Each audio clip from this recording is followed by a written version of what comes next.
अयोध्या में जहां भगवान राम की वर्ष 2024 के जनवरी माह में स्थापना की जानी है, तो वहीं विदिशा में भी इस भव्य आयोजन को लेकर कई आयोजन भी किए जाएंगे। बता दें कि भगवान राम विदिशा आ चुके हैं। यहाँ उनके आने के पदचिन्ह चरण तीर्थ के रूप में जाने जाते हैं। भगवान राम की विदिशा आने का उल्लेख पुराणों में भी मिलता है और इसी स्थान पर करीब 300 से 350 साल पहले रामेश्वर धाम, गोपेश्वर धाम शिव मंदिर की स्थापना हुई थी। पिछले कई सालों से मकर संक्रांति सहित अन्य प्रमुख त्योहारों पर मेले का भी आयोजन किया जाता है।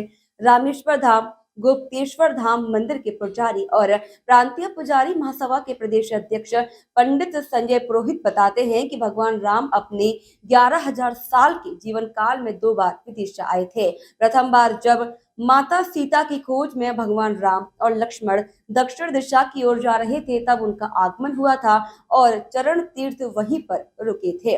उसी समय से उनके पदचिन्ह यहाँ बने हुए हैं। और दूसरी ओर अपने पिता की अस्थियों के विसर्जन के लिए जहां देश भर में वह यात्रा कर रहे थे, तब भी भगवान राम विदिशा की बेत्रवती नदी में अस्थि विसर्जन के लिए आए थे। चरण तीर्थ के नजदीकी बने चमन ऋषि के आश्रम में उन्होंने ब्रह्म हत्या से मुक्ति पाने के लिए हवन यज्ञ भी किया।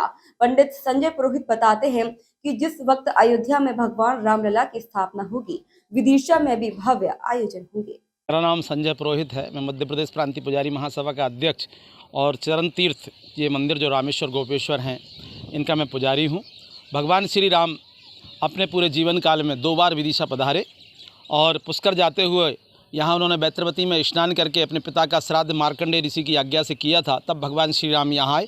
पुष्कर महत्व की पुस्तक में इस बात का वर्णन है। दूसरा, वनवास जाते हुए भी भगवान यहाँ आए हैं। ऐसी किंवदंती हजारों वर्षों से यहाँ की सनातन मान्यता है कि भगवान श्री राम आए और जब से यहाँ इनके चरणों का पूजन होता है। भगवान श्री राम जो है, विदिशा से उनका संबंध बहुत गहरा रहा है। भगवान श्री राम के जो छोटे भाई थे शत्रुघ्न, उनकी राजधानी विदिशा रहा। उनके पुत्र शत्रुघाती जो थे, शत्रुघ्न के पुत्र शत्रुघाती, उनकी राजधानी विदिशा रहा। जब भगवान बैकुंठ को गए और शत्रुघ्न उनके साथ गए, तो उन्होंने मथुरा का राज सुबाहु को और विदिशा का राज जो है शत्रुघाती को दिया। ये जो मान्यता है कि भगवान श्री राम विदिशा आए और यहाँ उनके चरणों का पूजन होता है। ये जो स्थान है विदिशा का, ये चरण तीर्थ के नाम से प्रसिद्ध है। विदिशा पूरे जिले और पूरे मध्य प्रदेश में इस बात के लिए पूरी मान्यता है कि भगवान श्री राम विदिशा के चरण तीर्थ पर आए हैं। और जैसे कि अब 22 तारीख को जो कार्यक्रम अयोध्या में होना है, तो उसकी अपेक्षा यहाँ पे क्या रहेगा कार्यक्रम? हमारे लिए बड़े गौरव की बात है कि हजारों साल की, बल्कि हजारों सालों से जो संघर्ष चल रहा था और 500 साल का जो संघर्ष रहा, जिसमें 4.5 लाख सनातनियों की जो है शहादत हुई, आज हम उस मुकाम पे पहुँचे हैं कि भगवान श्री राम जो है 22 जनवरी को भगवान राम की जो है पुनः प्राण प्रतिष्ठा हो रही है और हम बड़े गौरवान्वित हैं। उस दिन हम मंदिर पर दीपोत्सव मनाएंगे, दीप दीपावली के रूप में मनाएंगे। यहाँ भगवान के चरणों की आरती करेंगे, भगवान का सहस्त्रार्चन करेंगे और समस्त जनता जनार्दन से भी ये निवेदन करेंगे, अपने अपने घर में दीपोत्सव जलाकर दीपावली का माहौल पैदा करें। अरविंद शर्मा।